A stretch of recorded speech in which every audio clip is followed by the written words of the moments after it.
So today is February 14, araw ng mga puso. Sana all may ka-date dyan.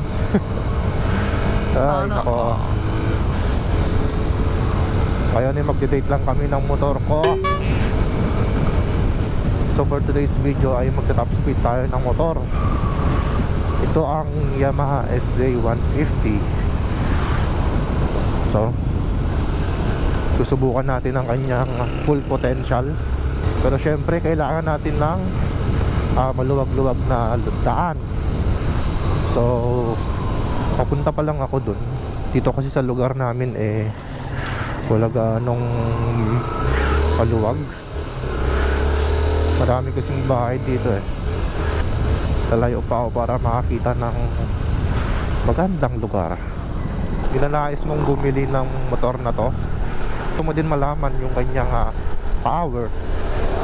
Panoorin mo tong video na to para makita mo ang kanyang performance. Call ko na rin kayo, no?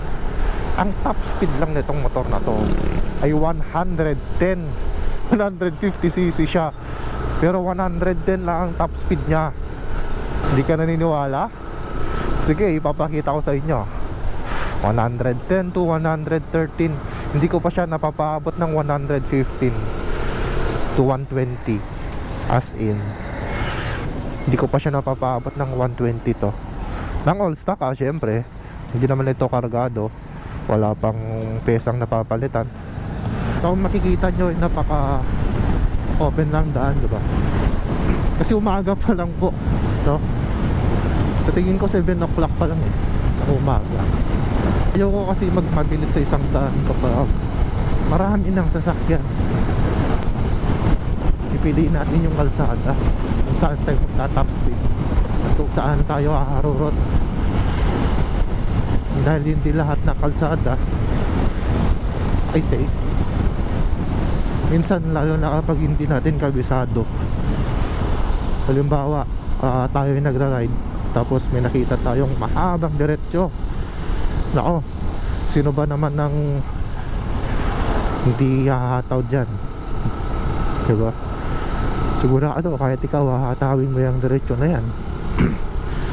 Ngayon kung hindi mo yun kabisado, marami pala siyang mga asong nakatambay dun sa daan. Ngayon habang humaharurot ka dun, biglang may tumawid, boom, wala na. Kaya mahirap din umarurot sa hindi kabisadong kalsada. Sinasabi ko lang naman ay huwag tayong hahataw-hataw sa hindi safe na lugar kung alam nating hindi ligtas. Di bali na magdahan-dahan, at least ligtas ka, di ba? Uy, ano to? Ako sumobra. Mahulog. Naku po. Hindi siguro nakita ang kalsada. Yan ang sinasabi ko, diba? Itong daan na kasi ito ay diretsyo, no? So kapag hindi mo kabisado ang daan at harurot ka ng harurot, ganito ang mangyayari, diba? Kikita mo sabihin natin madilim, yan, like that. Ngayon halos di mo siya makita. Syempre kapag madilim, hindi visible ang malayo, diba? Ngayon ganyan ang mangyayari kapag hindi mo kabisado yung kalsada tapos mabilis ka. Tulad nito, yung kanina diretso siya, tapos ngayon may ginagawa pa ng kalsada. Ako, dyan tayo madadali talaga.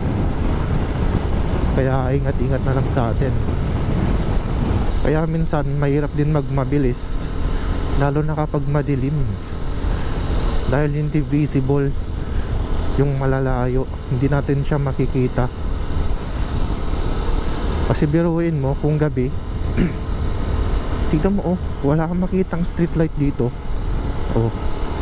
Sabihin na lang natin yung aasahan mo, yung headlight ng iyong sasakyan. Sa tingin mo sapat na ba yun para makakita ng sobrang layo tulad ng nakikita natin ngayon? Syempre hindi. Kaya mas mabuti na rin na magdahan-dahan tayo, diba?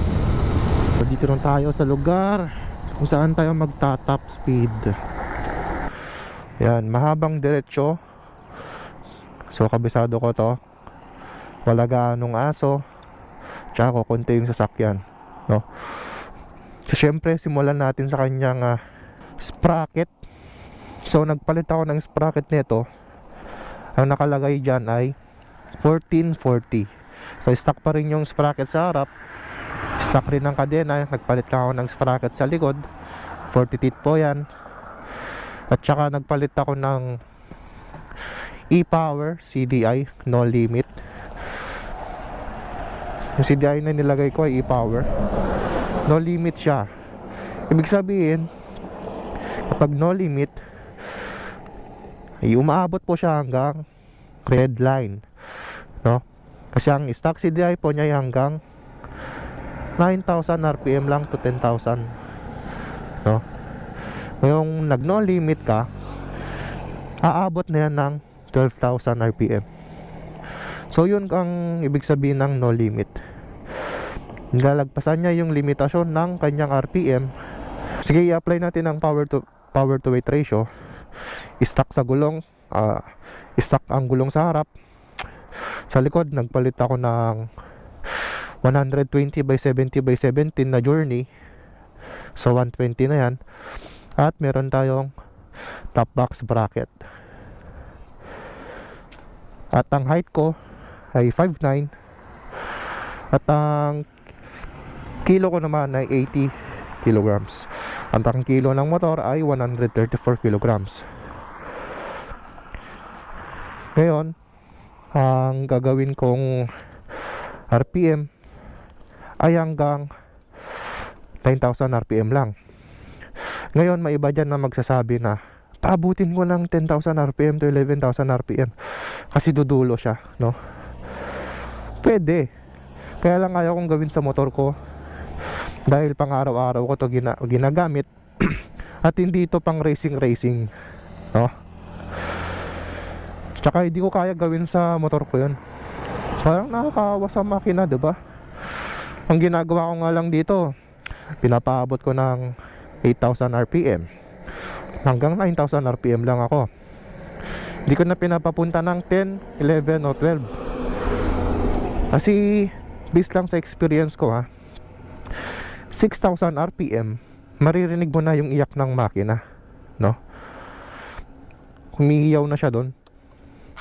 Di ko sure kung yung makina o yung tambutso, no? Pero rinig na. Napaparinig ko. Sana rinig lang, no?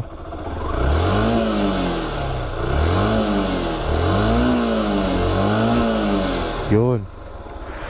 Pansin nyo, pag umabot na siya ng 6,000 RPM, oh, parang umiiyak na, diba?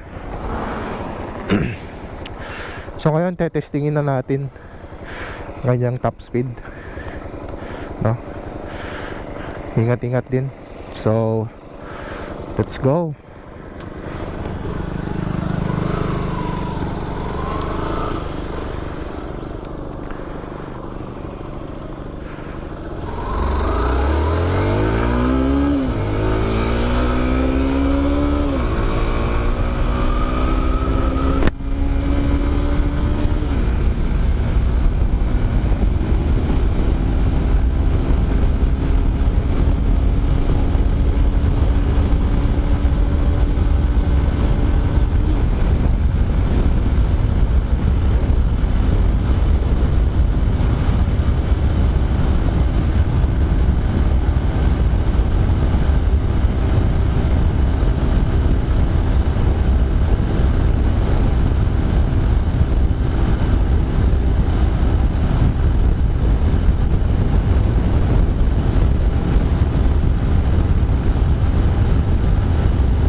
Downhill to guys, titignan natin kung may magbabago.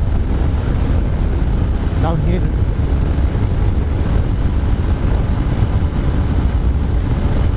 Oh, 118. Umabot siya ng 118. Tapos bumalik ulit ng 109. Oh. So yun na yun. Kung nakikita ninyo, no. Yun lang ang kanyang maximum performance. Para sa akin yun lang ang kaya niyang ibigay. Siguro dahil sa kanyang carb, no, itama nyo na lang ako kung mali ako. Sa tingin ko kasi hindi pa doon nasasagad yung limit ng kanyang makina. Ang napapansin ko lang, dahil dun sa carb, dahil diaphragm siya, alam naman natin ang diaphragm ay tipid sa gas, diba? So ngayon, sa tingin ko yun ang dahilan kung bakit hindi siya makadulo, dahil kinukulang na siya sa gas. Yun lang, base lang sa akin. Ganun ko siya kung paano i-explain kung bakit hanggang 110 lang ang kaya niyang speed, no? Kasi nagtitipid siya sa gasolina eh. Sinabi naman na natin na kapag more gas, more power, no? Kaya masasabi ko na tipid yung diaphragm.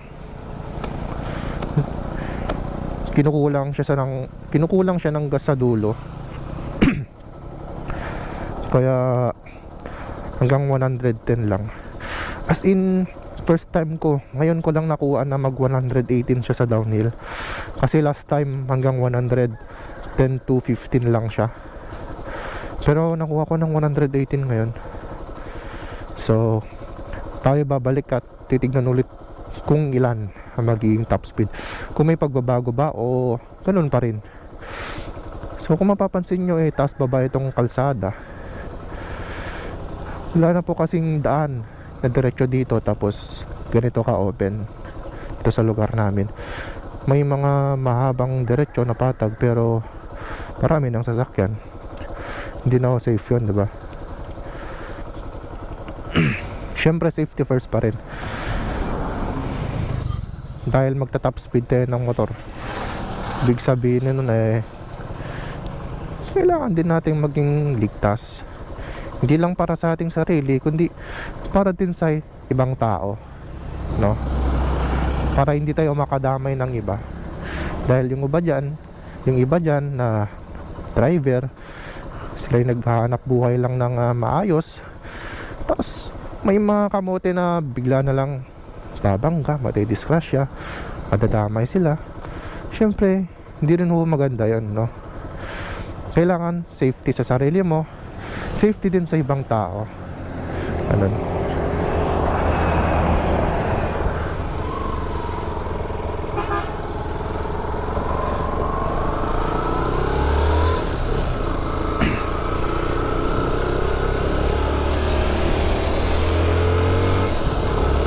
So ito, isa ulit hanggang dun sa ating starting point, no?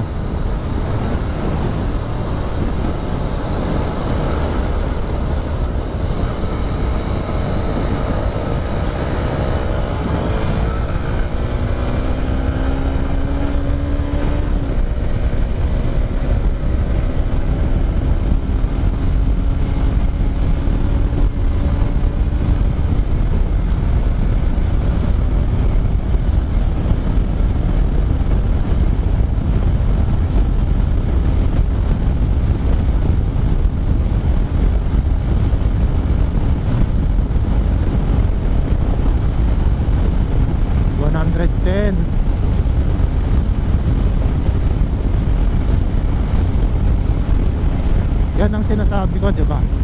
Kapag tumukod na yung karayom niya sa 110, hindi na yun magbabago, no? Kita niyo yun?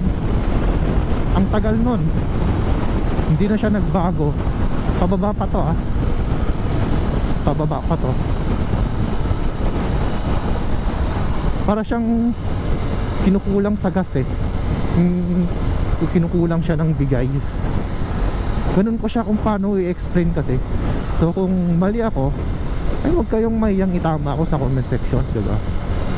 Para naman na kapag nakita nilang mali ako, pumunta sila sa comment section, mababasa nila doon na andun yung tama, diba? Ganun ko siya kung paano explain dito sa motor na to, no? Kasi naka-diaphragm to na carb eh. Ang diaphragm ay tipid sa gas, no? Kaya hanggang 110 lang siya. Siguro dahil kinukulang na siya sa bigay ng gasolina, no? Ganun ko siya kung paano explain, ulitin ko lang. Kaya gusto ko din siyang palitan ng round slide na carb. Ang carb kasi nito ay 26mm. Ngayon gusto ko din sanang palitan ng round slide na carb 26mm din. So hanggang ngayon kasi pinag-iisipan ko kung round slide na 26mm o 28mm. Round slide pa rin. Yung brand na yon ay Navy. Ayan. So gusto ko sana siyang subukan kung may pagbabago. Ayoko din kasi mag-start ako sa 28. Ayokong kunin dun yung pagpapalit ko ng carb eh. Gusto ko hanggat maaari sana eh 26 lang. Gusto kong doon doon ako magpapalit. Gusto ko 26 lang. Mahirap din kasi yung magpa-tune dito sa amin eh. Kasi sa pagpapa-tune ho ng carb, hindi lang ho yung karburador ang tinotono, no? Kundi tune yung carb at makina. Ito ang carb, ito ang makina. Kailangan na-tune siya, no? Hindi ho pwede na i-tune mo ang carb tapos hindi siya magmamatch dito sa ating makina, no? Kailangan naka-tune ang carb at makina. So ganun ang tuning ng carb. Kasi balak ko siyang palitan ng 28mm. Ang problema ko lang yung magtotono. Sa akin kasi hindi ako mekaniko eh, tsaka magpapagawa lang din ako minsan kapag hindi ko alam. Kaya sa pagpapalit ko ng carb, ipapagawa ko pa rin yun. So ganun, pinag-isipan ko pa kung 26 o 28. Kung makakita ako ng magaling na mekaniko magtotono, magpapalit ako ng 28. Pero kung wala akong makita, 26 lang ako kasi kaya kong gawin pag 26 lang. Kasi pag 28, malaki ang possibility na mag-overfeed tayo doon. No? Kasi hindi rin maganda na magpapalit tayo ng big carb tapos overfeed. Nasosobrahan ka sa gas pero ganun pa rin yung power, no? Sayang lang ang gas mo dun kung sobrang takaw niya sa gas tapos kukunti lang inaidagdag ng performance. So lugi ka, no?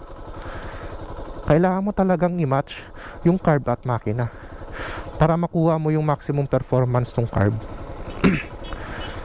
Tsaka sabihin natin na yung 28mm nilagay mo. Ngayon, nung nailagay mo na, nag-overfeed, nag-reject ka, pinatipid mo, hindi mo pwedeng patipirin yun, no? Nag-big carb ka nga, diba? So panindigan mo na nag-big carb ka. Wala akong big carb na matipid. Ganun po yun. Unawa lang po hindi po mekaniko based lang po talaga ito sa mga na-experience ko din, no? Tsaka sa mga nakikita ko. Ganun ko siya paano i-explain. So sinasabi ko lang na pag nag-big carb ka, syempre nandun na rin talaga na malakas siya sa gas. Wala akong big carb na matipid, no?